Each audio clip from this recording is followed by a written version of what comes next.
Penciptaan dan penangkapan nilai. Dalam bahasa sederhana, penciptaan nilai dan penangkapan nilai adalah bagaimana bisnis menciptakan produk atau jasanya yang bernilai bagi pelanggannya dan bagaimana bisnis mendapatkan keuntungan dari semua itu. Proses penciptaan nilai dimulai dari aktivitas utama sejak awal produk atau jasa dihasilkan hingga sampai ke pelanggan seperti barang masuk, barang mentah, operasional atau produksi, barang keluar atau jadi, penjualan dan pemasaran dengan dukungan berbagai aktivitas seperti perencanaan, akuntansi, manajemen SDM, pengembangan teknologi, pembelian atau pengadaan barang. Seluruh aktivitas tadi menghasilkan output berupa barang atau jasa yang memiliki nilai yang dipersepsi oleh pelanggan minimal dari aspek kualitas, merek, dan kecepatan layanan. Produk atau jasa kita akan dinilai baik jika berkualitas, bermerek, dan memiliki pelayanan cepat. Dari proses penciptaan nilai tadi, bisnis tentunya memiliki biaya-biayanya. Nah, biaya-biaya tersebut merupakan faktor yang dapat mengurangi penangkapan atau pemanfaatan nilai. Selanjutnya, biaya juga tergantung dari kekuatan tawar-menawar kita dengan pemasok dan struktur biaya. Jika kita berada dalam pasar di mana pemasok terbatas jumlahnya, sementara pembelinya banyak, maka kita dipastikan kekuatan tawar-menawar kita rendah, dan ini akan berdampak pada biaya dan nilai yang tercipta pada bisnis kita. Tidak hanya itu, selain kekuatan pemasok, faktor lain seperti persaingan dari pendatang baru, produk substitusi, hingga keunggulan bisnis kita juga bisa mempengaruhi penangkapan nilai. Apabila tingkat persaingan tinggi dan produk atau jasa kita banyak ditiru atau mungkin justru kita yang meniru, hal ini akan berpengaruh pada harga yang selanjutnya dapat mengurangi keuntungan. Oleh sebab itu, sangat ideal jika bisnis kita berada dalam situasi persaingan yang rendah di mana pendatang baru tidak mudah atau banyak, produk substitusi tidak ada atau sedikit, kekuatan tawar pembeli rendah, kemudian bisnis juga memiliki faktor keunikan yang langka dan sulit ditiru. Ditambah dengan kemampuan penghematan biaya yang unggul, bisnis kita akan memiliki keuntungan yang besar karena secara teori, bisnis memiliki kekuatan untuk menentukan harga.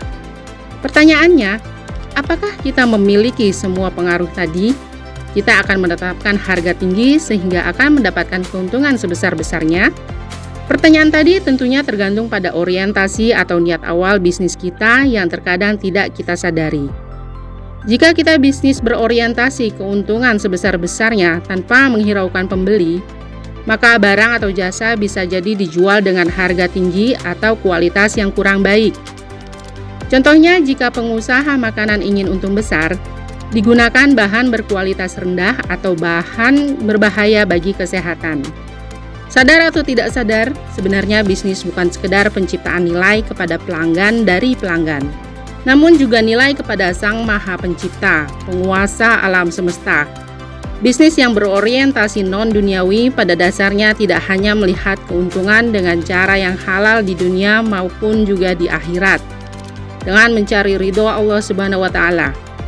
Singkatnya, pelaku bisnis dengan orientasi non-duniawi harus takut kepada Allah sehingga menghindari keuntungan yang mengandung unsur riba, perdagangan yang tidak jujur, perlakuan yang tidak adil, serta semua bentuk diskriminasi dan penindasan.